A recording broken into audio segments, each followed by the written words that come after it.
Okay, YouTube.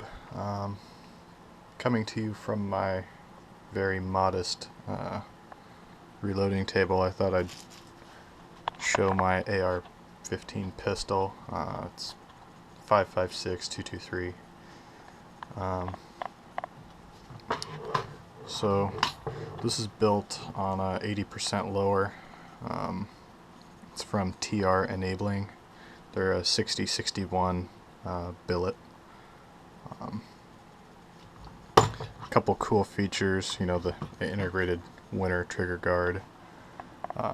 They tap the rear takedown detent hole, so they provide the set screw for that, so it is captured in there. You don't have to worry about it flying out or anything like that. The bolt catch hole is also threaded, and they provide you with a threaded pin. So no fussing with roll pins or anything like that. It goes together super easy. So the first thing you probably notice is the SIG SB15 arm brace. I'm sure most of you guys kind of know the deal behind that. It's not a stock. The ATF says it doesn't transform or convert the weapon to be fired from the shoulder. Good to go. It's got a Law Tactical folding buffer tube adapter.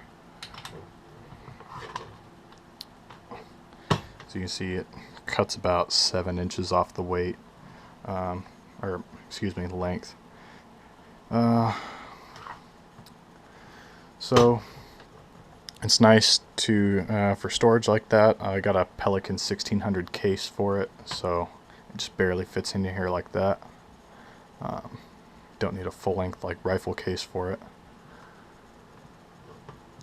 Another advantage is it adds 1.3 inches when it's open, so that helps, shoot it with one hand, of course. It's got KNS anti-rotation pins. It's just a plain trigger. The trigger's from Core Rifle Systems. They're actually fairly smooth, mil-spec style trigger. I got JP 3.5 pound springs in it, so that helps a little bit. I did the set screw mod up through the grip screw hole to help take up pre-travel. So it's got an Aimpoint Pro. This is a ADM, American Defense Manufacturing, I believe it is. Cantilever mount, so it sets a little further forward there. It's a lower third co-witness. Midwest Industries Gen 2 SS free float handguard with their panels with the hand stop. This is a 10.5 inch Rainier Arms stainless select barrel. It's a carbine length gas system. I don't know if I forgot to mention this is a 10 inch handguard, so just barely sticks out. Now if you look, you might think that's a Noveske KX3, which actually it's more like the new KX5 that they're making because it actually fits under the handguard. But what it is I turned that myself on the lathe, and it doesn't have the baffle or anything in it. It's just hollow. Meant to mimic kind of like the KAK flash can.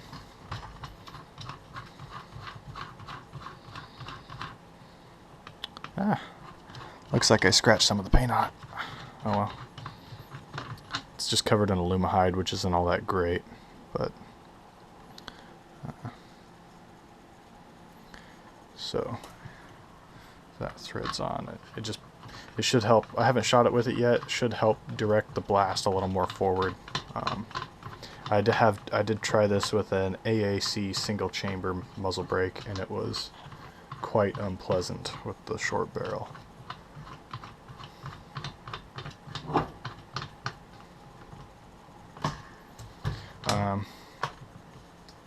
These are YHM flip-up sights. I don't see too much about them. I mean, they're nothing amazing, but they're not too expensive and they work fine. Of course, I didn't show it, but it is clear. It's kind of difficult to do one-handed here. And I am shooting this with a GoPro, so if it looks a little funny, it's really my only option for shooting a video. So, it's the new Magpul K2 grip. I had the Umbrella Corp 23 grip on there.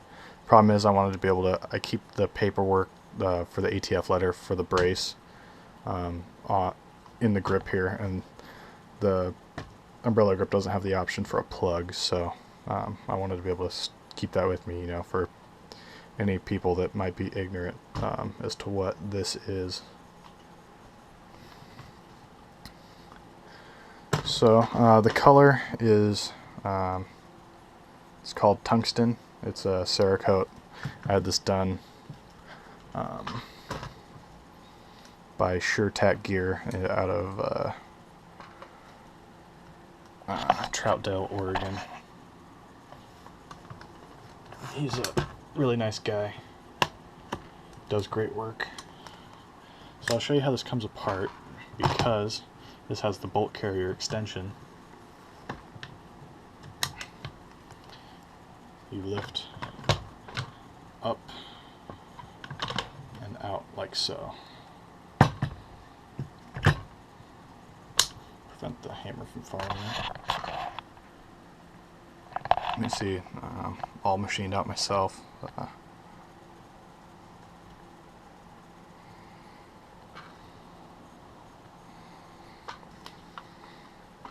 And you notice there's no markings or anything on it. You're not required to put any markings on your own homemade firearms, so it makes for a nice clean gun. So the upper is just a TR enabling bolt carrier group. They were like $105 when I bought it. You know, Carpenter 158 steel, all that. Nothing tier 1 operator amazingness, but who cares? It's a BCM Mod 4 charging handle.